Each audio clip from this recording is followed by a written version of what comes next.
it's like 10, 12 years ago, I was in a business relationship or in the restaurant world where I was franchising and things like that. And a high doer as a man, as I was out there doing these things for this relationship that I had, this partner that I had. And Britt from the very beginning was telling me, I don't trust this guy. Everything about him just doesn't line up. And I wrote it off. I wrote it off as in, like, listen, he's going to do the things that he's saying. We're going to see the fruit of our efforts here at some point. And to give you a very, very long story short, is she was right. She was right as in her femininity had recognized the issues in this partnership Intuition. that my masculinity was willing to overlook. And so I went several years in this relationship. And when I finally decided to listen to my wife, because some character flaws were exposed to me, or I finally saw those character flaws that Britt had been talking about since day one, is I realized that this relationship and partnership was going south and at some point would end and be very painful. So Britt had been telling me I need to sever it. So I finally severed it. And not only did that cost us a couple years of our relationship in a city that was away from our family, but it also cost me several $1,000,000 and a very expensive lesson in my life to listen to my wife, to truly hear her presence and what she is exposed to and her intuition. Let that value bring and land on me. Very expensive for me. But again, that was me operating as more of a domineering masculine versus being open to her femininity. That's good. So that's just one story of many that I have that cost me quite a bit of money and cost me some time. Yeah. But other ways that, and Aaron's already mentioned these things, because if you listen to podcasts, you follow him or us or for any length of time, you're going to be exposed to these things often. But the true core of masculinity, number one, is to respond versus react. Men in our natural state want to react to things. We react because of a trigger, react because of a feeling. You can write those off and go, I don't have that many feelings, bro. Like I'm happy, sad, or hungry, angry are the four emotions that I have.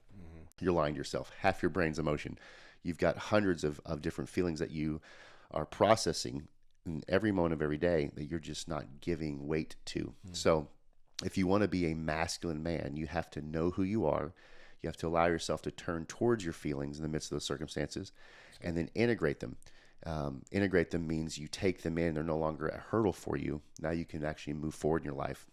It gives you the ability to respond to circumstances versus react. And that's huge. So you want to be a mountain versus a mirror. Side story, we can edit that.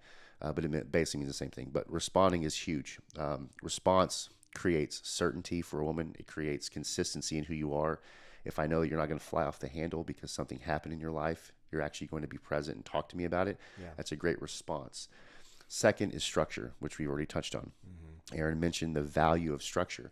Structure is you have to provide vision, provision, and protection for your family. Protection is not just physical. It's physical, emotional, intellectual, and spiritual protection.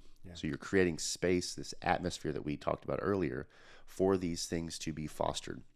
And so vision, protection, and provision are the structure that a masculine man provides for his family. I love that. And I'm going to summarize all this because if you're a guy like me, you're knucklehead sometimes. As we all raise our hands. Yeah. And so simplicity will allow you to really take this in and actually do some action with it. It comes down to self-leadership. You know, for in order for you to lead a masculine or a feminine woman, lead anybody in any capacity, you have to lead yourself first. And so self-leadership comes down to the principles that we teach inside of HVM, which is have vision. Second part, operate from core values and not your emotions, and stack consistent victories so you build your confidence and your competence and take on greater challenges. Vision, values, victories, that's the framework. If you don't know where you're going, how can you expect your wife to have any type of comfort or safety or security that you know where you're leading her? And so the vision is the most important part. The values allow you to elevate above the emotions and make decisions and pre-decisions based on who you say you are and identity.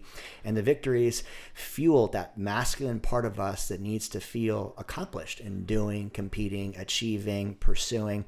And all these are internal operations so that you can create external outcomes that you want. I love that.